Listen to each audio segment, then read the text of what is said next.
Hey folks, Ken Tizzard here today. We're at the Whiskey Wednesday broadcast studio. I wanted to show you little upgrades that we've been working on here. We just got the Allen and Heath CQ-18T, it's called. This is one of the new digital mixers. It's got 16 preamps and inputs, which is just brilliant. It's a really small box. You know, here's my hand. It's so 4 of my hands, I guess, 3 of my hands. It's this new digital age of mixers is incredible. This is my first kind of time dealing with it.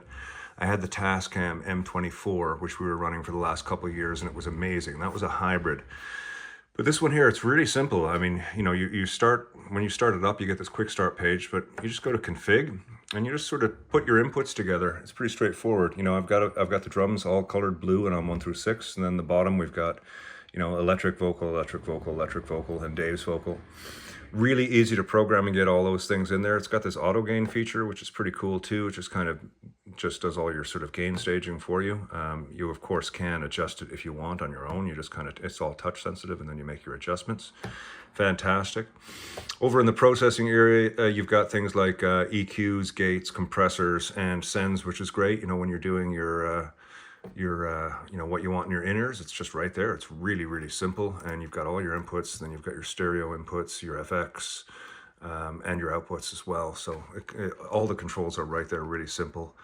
If you want a standard mixing desk, you just put it on fader, and there it is. There's your faders, and here are the, you just go from channels 1 through 8, 16, 1 through 8, 9 through 16. It's really simple to get around. If you want to tweak your FX, you've got verb, you've got echo verb, you've got chorus, and you've got double tracker, and you send them to whatever you want here. You know, you want a little bit of echo verb on vocals, you just go in and dial it up on the vocals. It's really, really, really dead simple once again.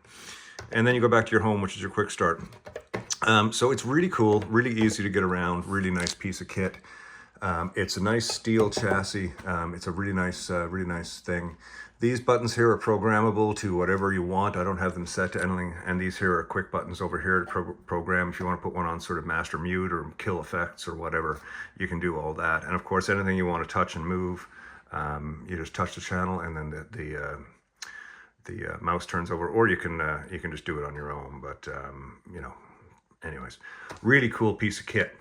One of the reasons that we got this over the Tascam is that the Tascam only had 2 outs, bus outs, which means that if we're going to run in-ears, we only had really 1 mix, you know, to share between 2 people, and, you know, everybody couldn't get exactly what they want.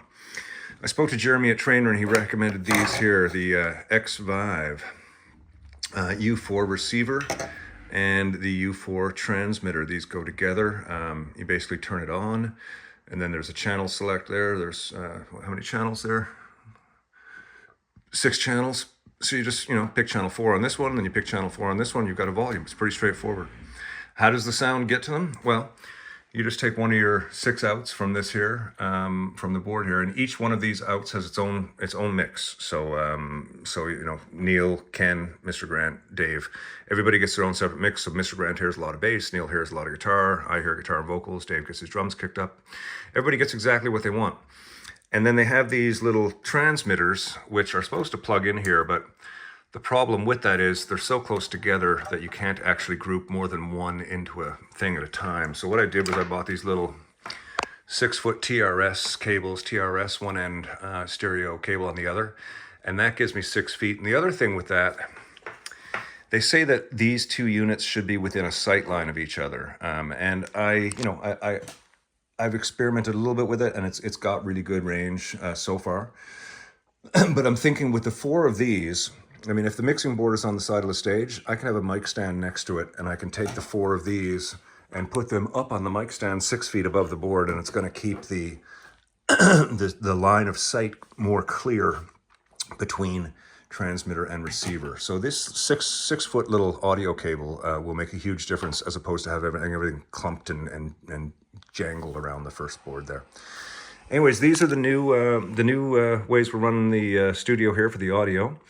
So we're on the in-ears, and we've got the new QC18T, which I'm loving. The Xvive's U4 is that what it's called? I don't remember. Xvive, what's it called?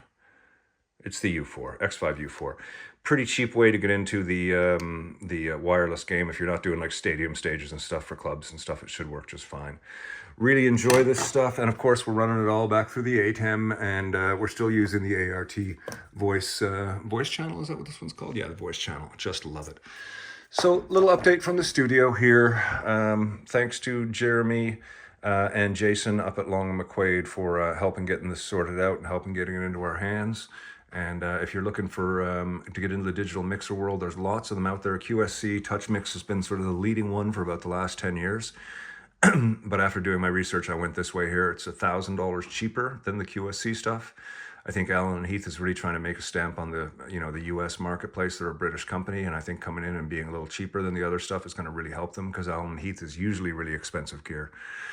It's a great piece of kit. I recommend it after using it for a little bit, and I'll give another review on how it works and how the wireless and everything works on it once we get a little further into things. But anyways, that is the unit here, and when you shut it down, it has a little cool little graphic. Boom, there you go. Now it's safe to shut off your mixer. Okay, ladies and gentlemen, thank you very much. Cheers.